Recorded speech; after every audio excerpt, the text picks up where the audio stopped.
Bienvenue à toutes et à tous pour cette nouvelle exploration. Aujourd'hui, on va creuser un sujet vraiment fondamental en conception et fabrication mécanique. On s'appuie pour ça sur un document technique, la référence CD 3.5, et on part d'une question qui a l'air simple comme ça. Pourquoi dire qu'une pièce fait, disons, 100 mm de long? Ça suffit pas toujours pour être sûr qu'elle va bien marcher une fois montée. Tout à fait. C'est une excellente question de départ. Les dimensions classiques, genre longueur 100 plus ou moins 0,1 mm, c'est la base, bien sûr. Mais ça nous dit pratiquement rien sur la forme réelle. Ah oui. Ben oui, est-ce que c'est 100 mm d'une barre parfaitement droite ou un peu courbe? Est-ce que la face d'appui est vraiment plane? C'est là que la tolérance dimensionnelle, seule, elle montre ses limites. D'accord. Et pour aller plus loin, on a développé un langage beaucoup plus précis, les tolérances géométriques. C'est formalisé dans un système de normes qu'on Mhm. appelle GPS. GPS. Comme pour la navigation? Exactement. L'acronyme est le même, Geometrical Product Specification, ou spécification géométrique des produits. Mais ici, le GPS, il guide pas les voitures. Il guide la fabrication, j'imagine. Voilà, c'est une très bonne image. C'est un ensemble de règles, de symboles, reconnus internationalement, qui permettent de définir sans aucune ambiguïté non seulement les dimensions, mais aussi la forme, l'orientation, la position, même l'état de surface d'une pièce pour qu'elle assure sa fonction. D'accord. Mais le point clé, vraiment, c'est que le GPS, il définit pas seulement la pièce idéale, parfaite, celle du modèle 3D sur l'ordinateur, Qui n'existe pas en vrai, finalement. qui n'existe jamais parfaitement en vrai. Le GPS définit surtout la marge de variation qu'on autorise autour de cet idéal. Justement parce que la fabrication, elle n'est jamais parfaite. Il y a toujours des petits défauts, des écarts par rapport au plan. Précisément. Aucun procédé usinage, moulage, même l'impression 3D la plus pointue ne peut sortir la géométrie parfaite. Il y aura toujours des micro-imperfections. Le GPS, il nous donne les outils pour dire, voilà, ce type d'imperfection, jusqu'à ce niveau-là, c'est acceptable pour que ça marche. Au-delà, non. Ça fait le lien entre quoi et quoi, alors? Ça fait le lien indispensable entre trois choses. L'idée du concepteur, donc l'idée fonctionnelle, la pièce réelle fabriquée avec ses défauts inévitables, et puis le contrôle, la mesure qui permet de vérifier si la pièce réelle est conforme à ce qu'on a demandé. J'ai vu dans le document une expression un peu imagée, skin model ou modèle de peau. C'est lié à ça, à cette imperfection. C'est tout à fait ça. Imaginez la pièce idéale, mathématique, pure. La pièce réelle, elle, a une peau, une surface qui n'est jamais parfaite, jamais parfaitement lisse, plane ou cylindrique. Mhm.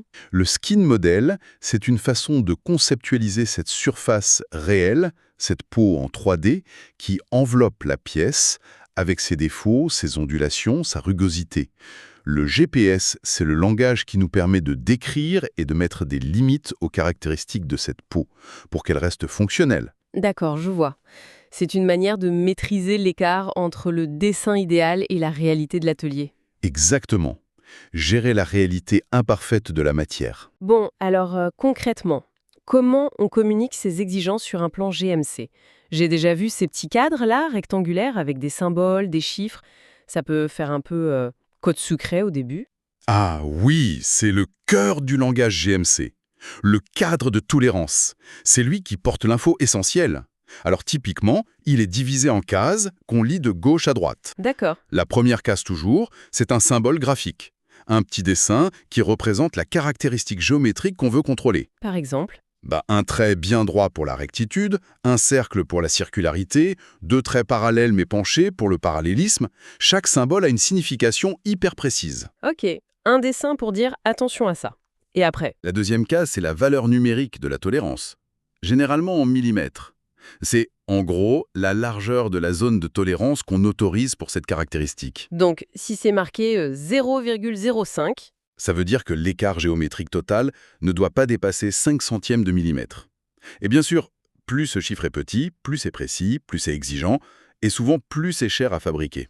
logique. Et il y a souvent une troisième case, parfois plus, avec des lettres majuscules, A, B, C. Oui, très souvent. Ça intervient quand la tolérance n'est pas juste sur la forme elle-même, comme la planéité qui se suffit à elle-même, mais quand elle définit une relation par rapport à autre chose. Par exemple. Sur le dessin. Et comment on sait, sur le dessin, qui est A, qui est B, et quelle partie de la pièce doit respecter la tolérance indiquée dans le cadre? C'est très visuel, c'est codifié. Pour l'élément qui doit respecter la tolérance, on a une ligne de repère avec une flèche au bout qui part du cadre et qui pointe sur l'élément en question. Ça peut être une surface, une ligne ou même une cote liée à un élément. D'accord. Et pour la référence, le A ou le B? Pour la référence, disons A. Eh bien, la lettre A est écrite dans un petit carré. Et ce carré est relié par une ligne à l'élément qui sert de référence. Et au bout de cette ligne, juste sur la référence, il y a un petit triangle noir, plein, posé sur sa base. D'accord. Un système de flèches, de lettres, de triangles pour lier l'exigence à la bonne partie de la pièce et à sa référence. C'est clair. C'est ça. Il y a quelques petites règles sur comment on place la flèche, le triangle, pour dire si ça s'applique à toute la surface, juste à une ligne, à un axe ou un plan milieu. Mais le principe, c'est d'être hyper rigoureux pour éviter toute mauvaise interprétation. Très bien. Alors, explorons un peu ce catalogue de tolérance. On pourrait commencer par la base, la forme propre d'un élément, sans le comparer aux autres. Comment on s'assure qu'une surface qui doit être plane l'est vraiment, ou qu'un axe est bien droit? Alors, ça, ce sont des tolérances de forme. Elles définissent les limites des défauts d'un élément géométrique par rapport à sa forme idéale, sans aucune référence à un autre élément. Elles contrôlent ce qu'on appelle les défauts macro-géométriques, on va dire, les grandes ondulations, les courbures, pas la rugosité, qui est encore plus fine. Et on trouve quoi comme types principaux? Alors, très courante, la planitude. Le symbole, c'est un parallélogramme. Elle demande que tous les points de la surface réelle restent coincés entre deux plans parfaits qui sont distants l'un de l'autre de la valeur indiquée dans le cadre. Important pour une bonne portée, j'imagine. Exactement. Si une base de montage n'est pas plane, ça peut basculer, mal porter. Ensuite, la rectitude. Symbole, un trait horizontal. Si on l'applique à une ligne, comme une arête, ou la ligne qui suit un cylindre sur sa longueur. Une génératrice? Oui, une génératrice, merci. Eh bien, cette ligne doit rester entre deux droites parallèles. Si on l'applique à un axe, comme l'axe d'un arbre, ça veut dire que l'axe réel doit être contenu dans un cylindre idéal très très fin. Si l'axe n'est pas droit, ça peut coincer, s'user vite. Et pour les formes rondes? Les cylindres? Alors, on a la circularité, symbole, un cercle. On l'appelle aussi parfois rondeur. Pour un cylindre ou un cône, ça s'applique à chaque coupe, chaque section perpendiculaire à l'axe. D'accord. Le contour de chaque section doit rester entre deux cercles parfaits, bien concentriques, et dans le même plan, dont les rayons diffèrent de la valeur de tolérance. C'est clé pour l'étanchéité ou un bon guidage en rotation. Mais attention, j'imagine qu'une pièce peut être bien ronde à chaque tranche, mais quand même être tordue globalement. Exactement, c'est le piège. Vous pouvez avoir une excellente circularité sur chaque section, mais la pièce entière peut ressembler à une banane. La circularité seule ne garantit pas un bon cylindre. Ah, d'accord. C'est pourquoi on a aussi la cylindricité. Le symbole, c'est un cercle avec deux petites tangentes parallèles. Elle est bien plus complète, bien plus exigeante. Elle garantit quoi alors? Elle garantit que toute la surface du cylindre réel doit être comprise entre deux cylindres coaxiaux parfaits dont les rayons diffèrent de la valeur de tolérance. Donc une bonne cylindricité, ça implique forcément une bonne circularité partout et une bonne rectitude de l'axe et des génératrices. C'est crucial pour des ajustements très précis, comme dans les paliers lisses. Et juste pour être complet sur la forme, il y a aussi le profil d'une ligne quelconque et le profil d'une surface quelconque. Symbole, une courbe ouverte ou fermée. Pour les formes complexes, Voilà. celles qu'on ne peut pas décrire simplement avec des plans ou des cylindres, pensez à une pale de turbine, une carrosserie. La tolérance définit une sorte de couloir d'épaisseur constante qui suit le profil idéal théorique et la ligne ou la surface réelle doit rester dans ce couloir. Compris. Donc là, on a défini la forme intrinsèque de l'élément, mais les pièces, elles doivent s'assembler, interagir. Comment on spécifie qu'une surface doit être bien alignée par rapport à une autre? Par exemple, qu'une face soit bien parallèle à sa base, ou qu'un trou soit percé pile perpendiculairement. Alors là, on passe aux tolérances d'orientation. Elles contrôlent comment un élément est orienté par rapport à un autre élément ou à un système d'éléments. Elles ont donc toujours besoin d'au moins une référence. Et les principales, j'imagine. Le parallélisme, la perpendicularité, c'est ça.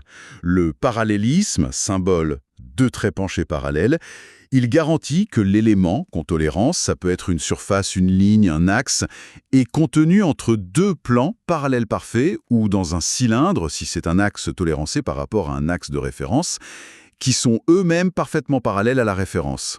et distant de la valeur de la tolérance. Essentiel si ça doit coulisser, par exemple. Tout à fait. Ensuite, la perpendicularité. Symbole un T à l'envers, perpendiculaire. Même principe, mais la zone de tolérance, deux plans ou un cylindre, doit être rigoureusement perpendiculaire à la référence. Indispensable pour tous les assemblages à l'équerre. Et si l'angle voulu n'est ni 0 degré parallèle, ni 90 degrés perpendiculaire, si on veut un angle précis, disons 30 degrés. Alors, on utilise l'inclinaison, ou parfois appelée angularité, symbole L, un angle ZLG. Elle contrôle l'orientation d'un élément selon un angle spécifique différent de 0 ou 90 par rapport à une référence. La zone de tolérance, c'est généralement deux plans parallèles inclinés de l'angle exact donné sur le dessin et distant de la valeur de la tolérance.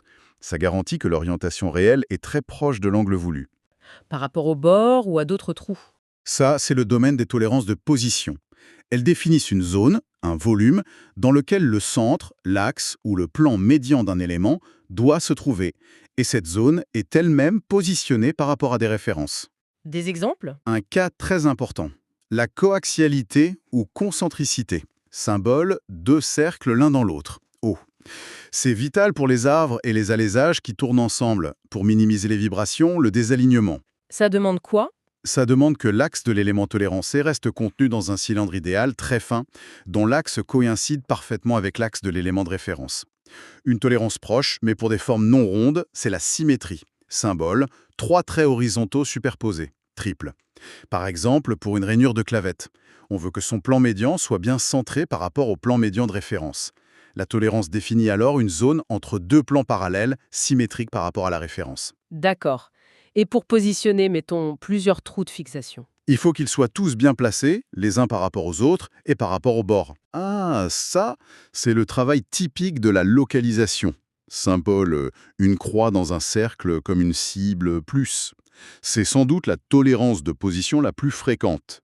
Elle définit une zone, souvent un cylindre pour l'axe d'un trou, ou un espace entre deux plans pour une rainure, à l'intérieur de laquelle l'axe ou le plan médian de l'élément doit se trouver. Et ce qui est important ici, c'est comment on définit la position de cette zone. Exactement. La position théorique parfaite de cette zone est définie sur le dessin par des codes spéciaux. On les appelle les dimensions théoriquement exactes, ou TOD. On les reconnaît tout de suite. Elles sont encadrées dans un rectangle. Ah oui, j'ai déjà vu ça. Et ces cotes encadrées, elles n'ont pas de tolérance propre. Elles sont parfaites, en théorie. C'est la tolérance de localisation, dans le cadre, qui dit quelle est la taille de la zone d'erreur permise autour de cette position parfaite. Je vois. Les cotes encadrées donnent la cible idéale. Et la localisation dit de combien on a le droit de rater la cible. C'est puissant pour l'assemblage. C'est fondamental pour garantir l'interchangeabilité. Si tous les trous d'une série respectent leur tolérance de localisation par rapport aux mêmes références, A, B, C, on est sûr qu'en prenant n'importe quelle pièce, les vis passeront. D'accord, c'est très clair. Forme, orientation, position. Est-ce qu'il y a des cas encore plus spécifiques? Je pense par exemple aux pièces qui sont faites pour tourner. Les arbres, les roues, les disques. Leur comportement en rotation, ça doit être critique. Vous mettez le doigt sur un point absolument essentiel. Oui, pour ces pièces de révolution, il y a une famille de tolérances très particulière et très parlante. Les tolérances de battement. Battement. Ça fait penser à quelque chose qui n'est pas tout à fait rond, qui oscille un peu. C'est exactement l'idée. Ce qui est spécial avec le battement, c'est qu'on mesure l'écart géométrique pendant que la pièce tourne autour de son axe de référence. On simule un peu le contrôle en fonctionnement. Ah, intéressant. Et on mesure cette variation dans deux directions principales. Le battement axial, mesuré parallèlement à l'axe de rotation, parfait pour contrôler le voile d'une phase d'appui par exemple. Oui. Et le battement radial, mesuré perpendiculairement à l'axe pour contrôler le faux rond d'un diamètre extérieur ou intérieur. Et le document parle de deux types, battement simple et battement total. C'est quoi la différence? La différence est cruciale, elle porte sur l'étendue du contrôle. Le battement simple, qu'on appelle aussi circulaire, symbole une flèche penchée simple. Oui. Il contrôle l'écart dans chaque plan de mesure, pris séparément pendant un seul tour complet de la pièce. Comment ça, chaque plan? Par exemple, pour un battement radial simple sur un cylindre, on met un capteur, un comparateur, à un endroit fixe sur une circonférence. On fait tourner la pièce d'un tour et on note la variation maximale lue sur le comparateur. C'est tout. On peut refaire la mesure à côté, sur une autre circonférence, mais chaque mesure est indépendante. Ça contrôle surtout la circularité de cette section et son excentricité par rapport à l'axe. D'accord, c'est une mesure assez locale finalement. Et le battement total alors? Alors le battement total, symbole 2 flèches penchées décalées, en haut à droite, lui, il est beaucoup plus global et beaucoup plus sévère. Il contrôle l'écart sur toute la surface tolérancée pendant que la pièce tourne et que le capteur se déplace pour balayer toute cette surface. Ah oui, c'est différent. Carrément. Pour un battement radial total sur un cylindre, ça veut dire que tous les points de cette surface sur toute la longueur doivent rester entre 2 cylindres coaxiaux idéaux dont la différence de rayon est égale à la valeur de tolérance. Pour un battement axial total sur une face plane, eh bien toute cette face doit rester entre 2 plans parallèles parfaits, perpendiculaires à l'axe et distants de la valeur de tolérance. Donc, si je comprends bien, le battement total, il combine plusieurs types de défauts en une seule exigence. C'est exactement ça. C'est une tolérance composite très puissante. Le battement radial total, par exemple, il contrôle en même temps les défauts de circularité de toutes les sections, les défauts de rectitude des génératrices, donc la conicité, la courbure de l'axe, et aussi l'excentricité globale de la surface par rapport à l'axe de référence. D'accord. Et le battement axial total, lui, il contrôle à la fois les défauts de planété de la face et son défaut de perpendicularité par rapport à l'axe. C'est pour ça qu'on le réserve souvent aux surfaces fonctionnelles vraiment critiques, où il faut une régularité quasi parfaite en rotation pour éviter des vibrations, assurer une bonne portée ou une étanchéité dynamique. C'est impressionnant de voir comment ce système arrive à décortiquer et spécifier des aspects aussi fins de la géométrie. Si on essaye de résumer un peu tout ça, on voit bien que ce système GPS, ces tolérances géométriques, c'est pas juste une complication sur les dessins. Ah non, loin de là. C'est vraiment un outil indispensable pour aller au-delà des simples cotes et être sûr que les pièces vont non seulement s'assembler, mais surtout fonctionner comme prévu et de façon fiable. Absolument. La vraie force de ce système, en fait, c'est d'être un langage standardisé, précis, non ambigu, qui permet à tout le monde de se comprendre. Le bureau d'études qui pense la fonction, l'atelier qui doit fabriquer au mieux, et le contrôle qualité qui vérifie que c'est bon. Une sorte de lingua franca de la mécanique de précision. C'est une bonne image, oui. Il fournit un cadre logique rationnel pour maîtriser ces imperfections qui sont inévitables dans tout processus industriel. Sans ce langage commun, l'industrie moderne, avec ses assemblages complexes, ses exigences d'interchangeabilité à l'échelle mondiale, ce serait juste impossible. C'est vraiment ce qui permet de passer de l'idée sur le papier ou sur l'écran à l'objet qui fonctionne dans le monde réel. Et pour conclure, peut-être une petite réflexion à emporter. On voit que ce système GPS est très structuré, très précis. Il s'est beaucoup développé en lien avec les méthodes de fabrication traditionnelles, comme l'usinage, l'enlèvement de copeaux. Oui, historiquement. Or, aujourd'hui, on voit émerger et même exploser de nouvelles technologies. La fabrication additive, l'impression 3D, qui permet des formes incroyablement libres, complexes, ou le micro-usinage qui pousse les limites vers le tout petit. Ces nouvelles façons de faire, elles créent parfois des types de défauts un peu différents. Elles ouvrent des possibilités géométriques qu'on n'imaginait pas avant.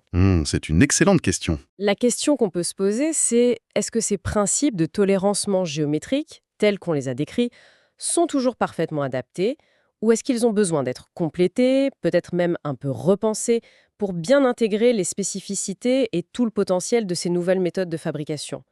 Est-ce que le langage GPS lui-même est appelé à évoluer?